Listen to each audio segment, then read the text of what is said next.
Pemirsa, mantan Ketua Umum PP Muhammadiyah Buya Syafi'i Ma'arif senada dengan Presiden Joko Widodo yang gusar dengan praktek demokrasi Indonesia yang kebablasan.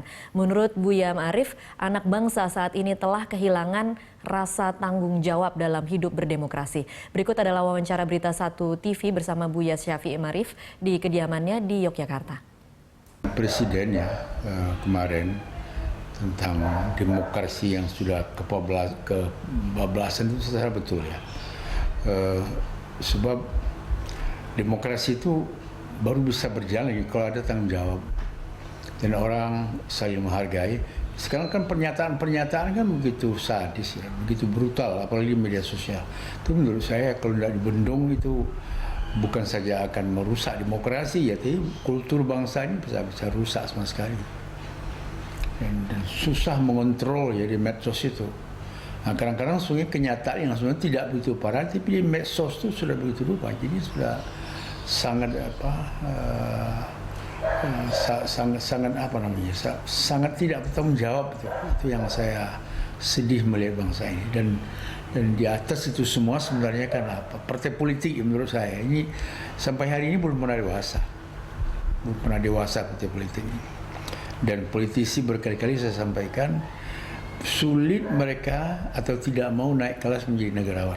Jadi kalau mereka tetap berhenti sebagai politisi, demokrasi kita tidak akan mencapai tujuannya, yaitu kesejahteraan umum yang kita suarakan sejak jauh ya, sebelum merdeka sudah kita suarakan itu tentang keadilan, tentang demokrasi ekonomi, demokrasi politik itu harus sejalan gitu. Jadi saya rasa marilah ya bangsa yang besar ini jangan sampai tercabik-cabik. Pencegahannya masyarakat sipil menurut saya harus lebih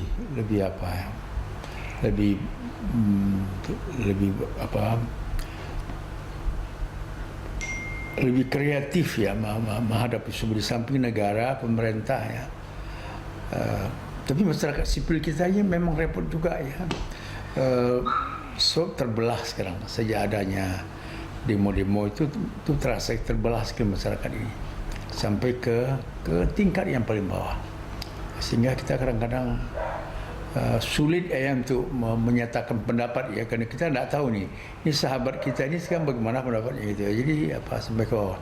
Tapi mudah-mudahan ini sementara, jangan begitu terus ya. Kita memerlukan kedewasaan berdemokrasi dan itu memerlukan usaha bersama ya. Jadi semua yang merasa ya mencintai bangsa ini harus secara beransur tapi pasti ya, bahwa demokrasi ini harus sehat. Kalau tidak, tujuan ke mereka kita tidak akan tercapai. Iya, Pak Kris, kalau kita dengarkan tadi ada banyak sekali poin-poin menarik yang dikatakan Buya Syafi'i Ma'arif. Tapi saya ingin bertanya, ketika bablasnya kebebasan berpendapat ini yang kita rasakan di sosial media maupun di hubungan interaksi sosial antar manusia di Indonesia saat ini, kemudian beririsan dengan kepentingan politik. Ketika partai politik yang seharusnya kita harapkan menjadi penjaga, tetapi justru malah mendompleng. Apa yang harusnya kita lakukan? Saya kira kalau tentu saya setuju dengan Mbak Buya ya. Buya adalah tokoh besar yang sebetulnya juga pernah dinista oleh beberapa orang ya, karena beliau ingin juga meluruskan supaya wacana publik itu menjadi lebih waras. Itu betul-betul saya sangat sedih ya menyaksikan itu ya. Ya, itu kan artinya seperti yang kita bahas tadi, yang rasionalitas ya, justru malah menjadi aneh sendiri. Tapi sekarang ini yang juga memang bablasnya itu sekarang pada tingkat apa sih bablasan itu? Bablasnya itu pada tingkat misalnya di dalam mengimplementasikan soal kesetaraan. Apa sih kesetaraan di dalam demokrasi itu? Sekarang sudah begitu bablas sehingga apa? Sehingga kesetaraan itu juga menganggap setara kelompok-kelompok yang mempunyai adat istiadat keras dalam memperjuangkan sesuatu, dalam arti keras itu keras yang entah itu dengan fisik ataupun melalui sentimen-sentimen primordial. Itu pun bisa terjadi di Indonesia ini, ya kan? Terus organisasi yang sekarang pemerintah sibuk untuk menata organisasi itu kan juga sebetulnya ingin mencoba bahwa membatasi kesetaraan itu adalah kesetaraan kita di dalam memperjuangkan nilai-nilai ya yang memuliakan sesama dalam hidup bersama terutama dalam masyarakat yang bineka. Tapi kalau setara saya ya menjadi bandit yang ingin merusak negara dengan ngomong bebas, ya toh, maki-maki presiden dengan begitu kata-kata kasar, ya kan, begitu lama didiamkan, itu bukan kesetaraan itu. Saya itu bandit, saya itu harus masuk penjara, kan begitu. Iya. Tapi yang terjadi tidak sekarang ini. Terus kebablasannya itu pada tataran bahwa kesetaraan pun ditafsirkan begitu bebas, sehingga orang pun bebas untuk menggerogoti nilai-nilai Pancasila. Oke, apa yang salah berarti Pak Kris? Apakah kemudian Loh, aparat penegak hukum yang kurang berani bertindak begini, atau ya, seperti apa? Itu kalau melihat aktor-aktor yang salah itu memang agak susah ya, karena apa nih? Karena sistem kita ini sebetulnya berjalan juga tingkat percepatan ledakan partisipasi itu tidak bisa ditampung dan dikelola oleh lembaga-lembaga politik yang tiba-tiba muncul pada saat reformasi. Oke. Nggak bisa, nggak mampu lagi. Iya. Karena partai juga partai itu muncul ya, partai banyak, ada partai beneran, partai ondel-ondel dan sebagainya ya. Itu semua tidak bisa menampung ledakan partisipasi yang sudah ditekan selama 30 tahun lebih.